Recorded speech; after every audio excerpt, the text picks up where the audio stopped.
This session's entitled Navigating the System and Practical Assistance. It's really focused on the carer and who is a carer.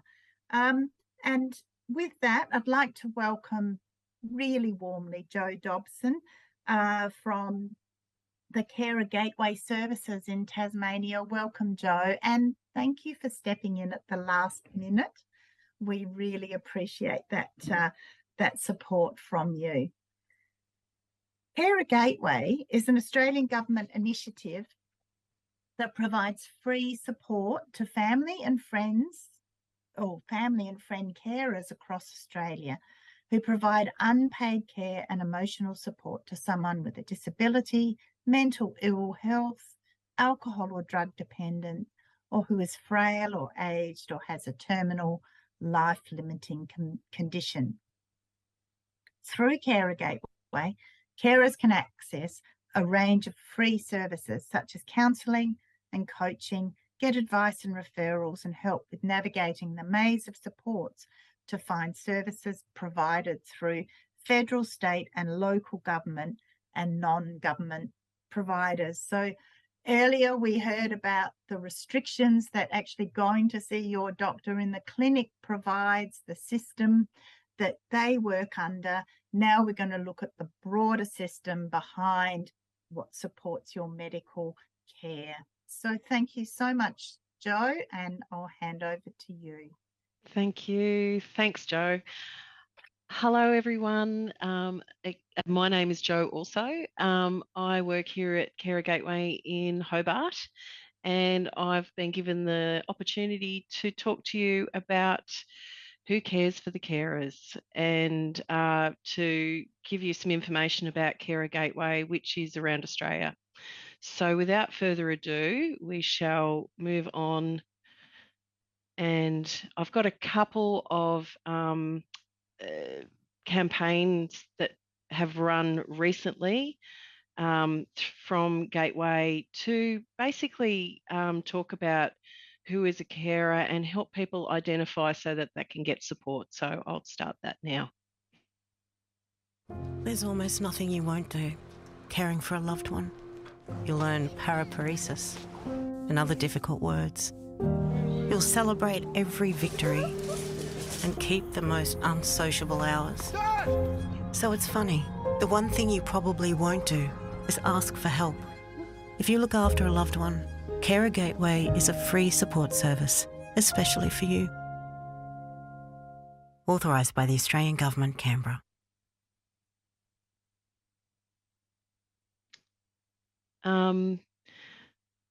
Not to over-egg the point, I've got another one we just want to show you that came out last year. And this one is really focused on the fact that carers wear many hats and do many things and could be anyone. So I'll get on with that.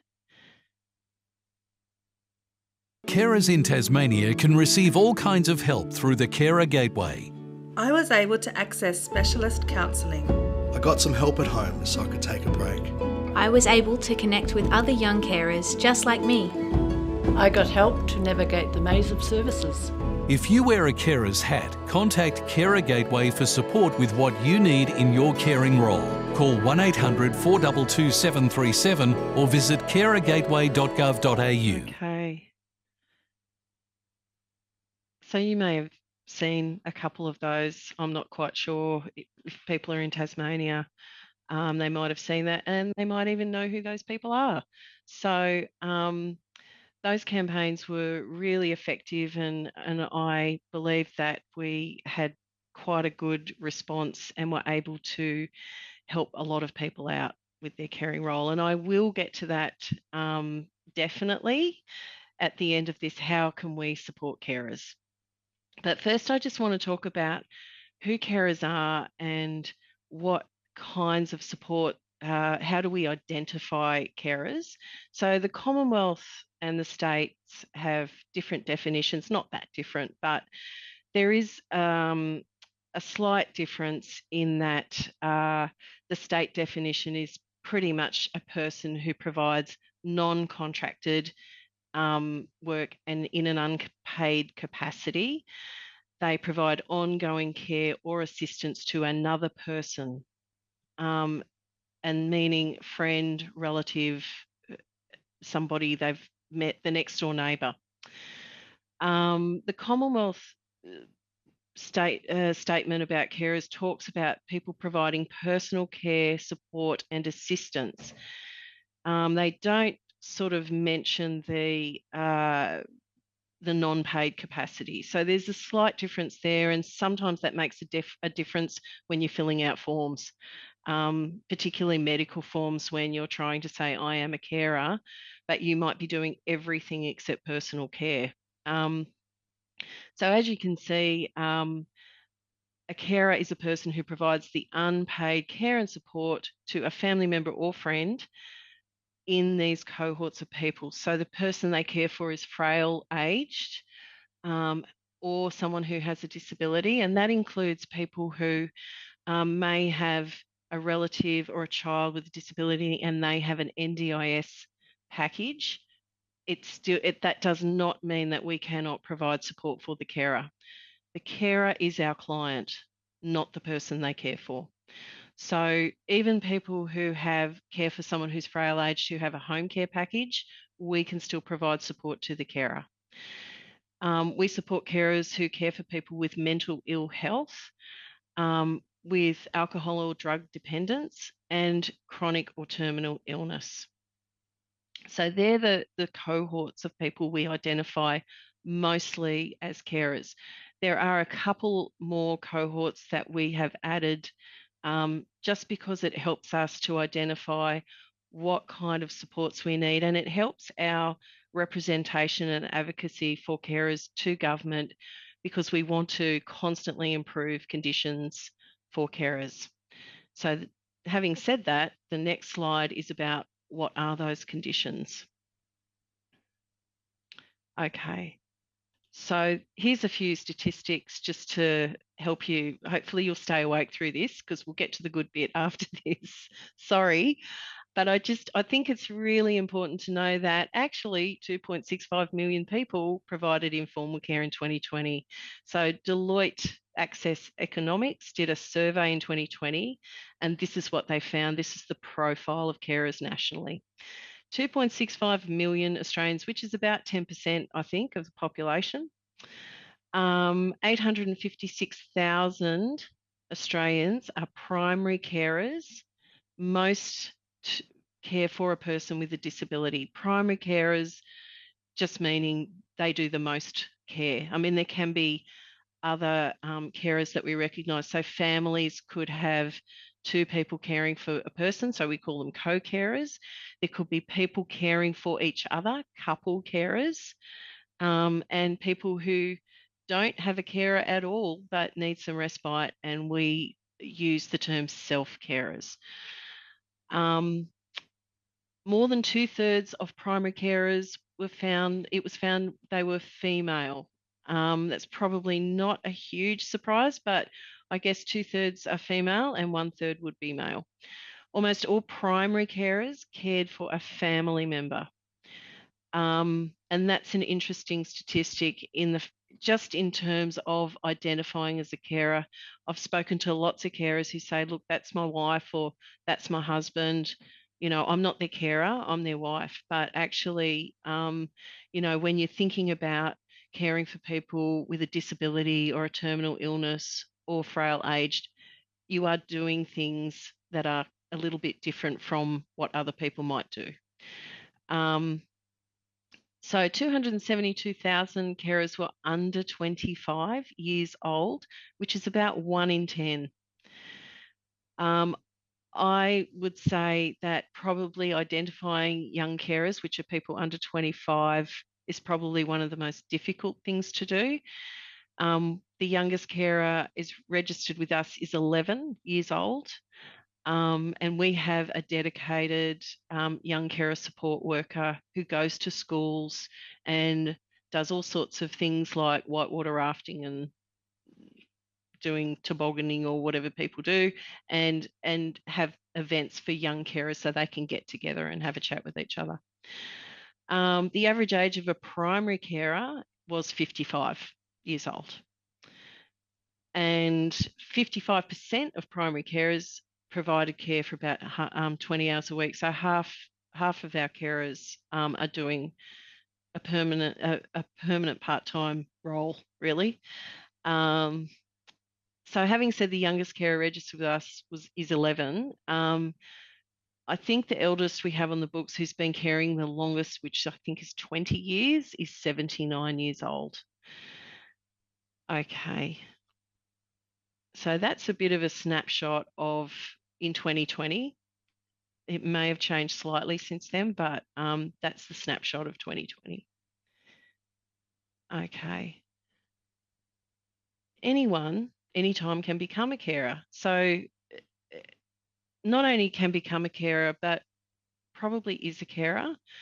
Identification as a carer often comes after a health emergency and is very often not self-identified.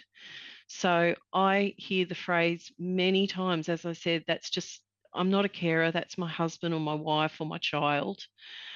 And sometimes they're quite surprised that they are a carer. Young people do not identify unless the person they care for is palliative. So they don't, if you can imagine, going to a classroom and saying, do we have any carers in the room? They don't self-identify. But if the person they care for is palliative, they are more likely to identify as a carer and more likely to need mental health supports, especially if their parent has a life-limiting illness. In Tasmania, it is complex, and I'm sure it's complex everywhere. We have higher levels of chronic illness compared to the mainland, and we have a small population. We also have, and I'm sure other areas have this too, I hear it all the time, we have fly-in, fly-out specialists because Tasmania is mainly a regional state. So that's how that works. It is not unusual for people to have to go to the mainland for treatment. And it is not unusual for carers to have to come home and to care for the person that they love or their family member. And I'll talk about that a bit later. But I just want to sort of give you a brief of, a call I just had the other day. So a fairly typical call. There was a social worker at the Burnie Hospital, and the social worker was calling to say, I have someone with a terminal illness and they have a carer, and I'd like to register the carer, knowing that when that person's discharged, there was few supports available for the patient. So the patient had a son, and he came over especially to care for mum because she just got a diagnosis of terminal illness. She was discharged with post-hospital support, so it was just personal care twice a week. And there was a little, and possibly in the works coming up was some support with domestic housework and in-home respite. Her son is 54. He is the only support for his mum, and he came from interstate. So he gave up his job and whatever he was doing to just come and care for her. He was unsure about how long she would live because the cancer is aggressive. And of course, PALCare provided support for pain and symptom management. The OT department, the occupational therapist did their bit. The aged care assessment team are coming in to do their bit, but all of these things take time, as we know. So the carer himself has a bowel condition that requires a colostomy bag, but he will not action this right now because he's looking after his mum. And the stress actually makes his condition worse. So there's quite a lot going on for him, and there's it's a complicated picture. Yeah. Okay. So he does not have a GP for himself yet. He's come over to care for his mum. He's got this complex condition. He can't get a GP for himself. And I don't know when that's going to happen. he actually helps his mum to the loo. He helps her eat, and he works on issues with her like reducing her nausea and how that's going to happen. The formal supports that are in place right now are just 1 hour twice a week, so he does all the rest. Overall, his statement is that he's focused on doing the right thing and he wants to give back to his mum as she cared for him as a child. And in his words, his goal is to give his mum the best care for her final days. So 1 in 6 Tasmanians are carers, and he is one of those. So you have probably, look, I'm going to say you may be a carer, you may have a carer, you may be very familiar with this. You've probably, if none of this is familiar, you will have seen people at the pharmacy or the supermarket or the waiting room at the GP, or even in emergency with somebody. And we'd like to see a world where those people are identified and asked for information, asked about themselves and included. We see them buying things at the pharmacy not for themselves, or updating scripts, or sitting with someone in ED, doing all sorts of things. So it's, how long is a piece of string? I'm sure that the person sitting not even next to you, but even the next person, is probably also a carer. Okay.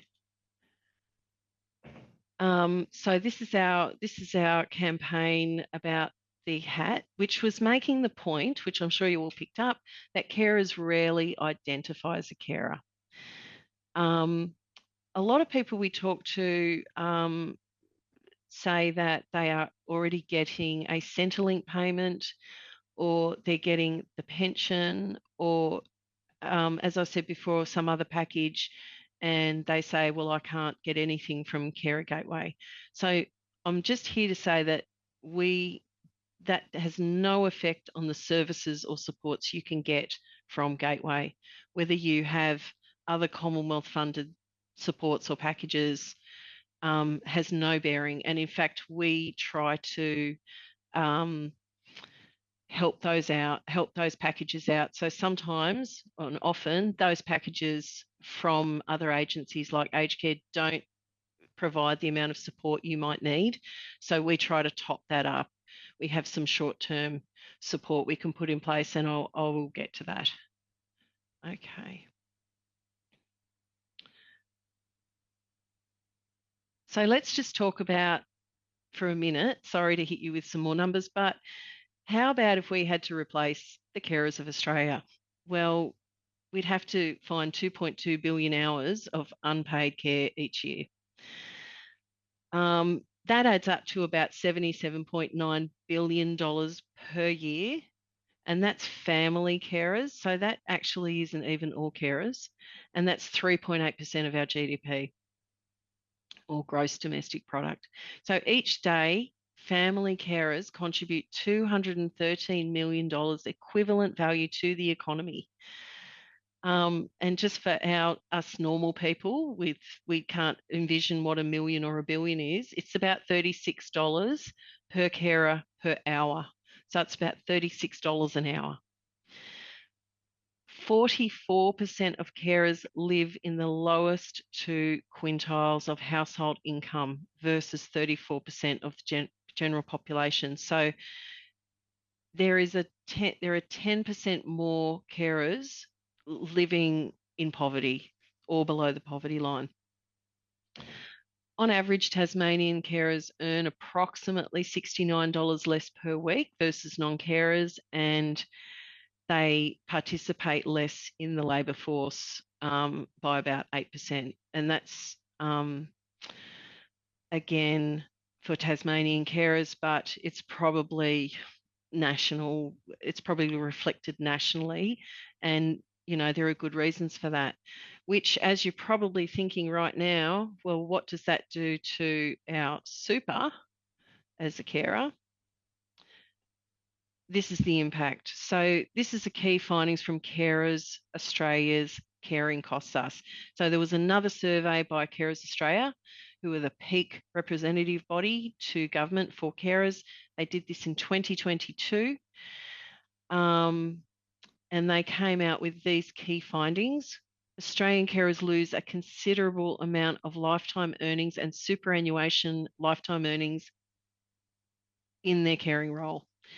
The age a person becomes a carer is significant on the financial impact of caring. So that's fairly straightforward, I would say. Income support through carer payment is less than 30% of average weekly earnings.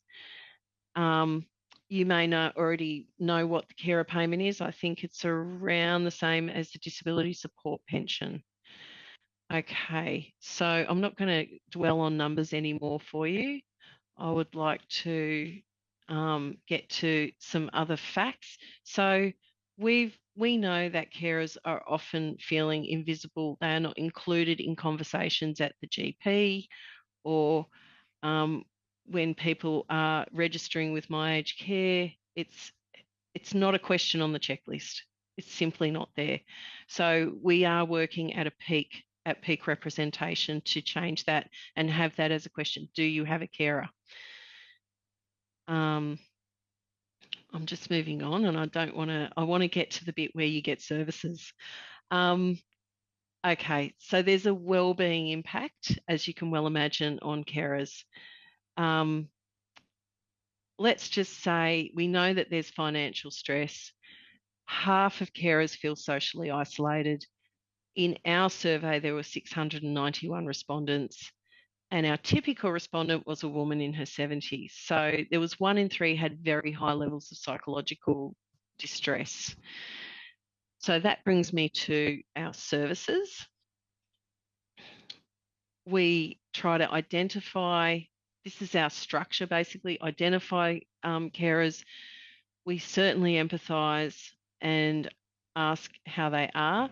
We sometimes check if they need help managing medication, but we also check if they need help managing a lot of other things. Okay, so that's how are they going at home? How are they going with how they feel? Do they ever get time for themselves?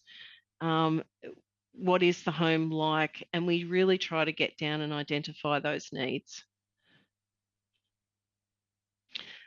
Okay, so here we are. The gateway is national, as I've said. All our supports and services are free. There's no co-payments with that. There is one single number. That's the most important bit of information. So in your state where you are, if you call that number, that will take you to your local carer gateway in your state. If you're in Tassie, that will bring you to our office. If you're in Queensland, that will take you to another office. And of course, there's multiple ways to access the carer gateway. So it first came around in 2015, and about 5 years down the track, they opened carer gateways nationally. Okay. What do we do? So one of our most used services is the counselling. So we have counsellors. Every carer gateway has counsellors. You can talk to them on the phone. You can do Zoom. They do outreach. We have one counsellor that's in Burnie and outreach to Devonport. We go from here to Huonville, and we have another counsellor in Launceston. We have coaching, which is about reaching goals and support to reach goals. We have connection, where we run carer retreats. They are free. They are 3 nights and 4 days away, and we can support the person they care for while they're on a retreat. And we try to help navigate the maze of support. So My Aged Care, NDIS, Centrelink, they're our 3 biggies that we try to help people navigate.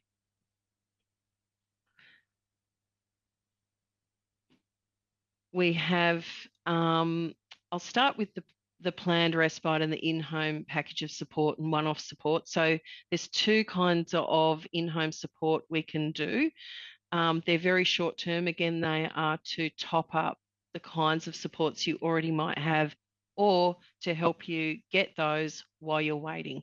So if you can imagine, we might go in and do some domestic assistance while you're waiting for your home care package. So that's something that we offer all carers. We do all the residential respite bookings in the state with the residential aged care facilities, and we have a 24-hour line, so we have after hours, and if someone goes to hospital and they have someone at home they're looking after, we can put in supports for that person.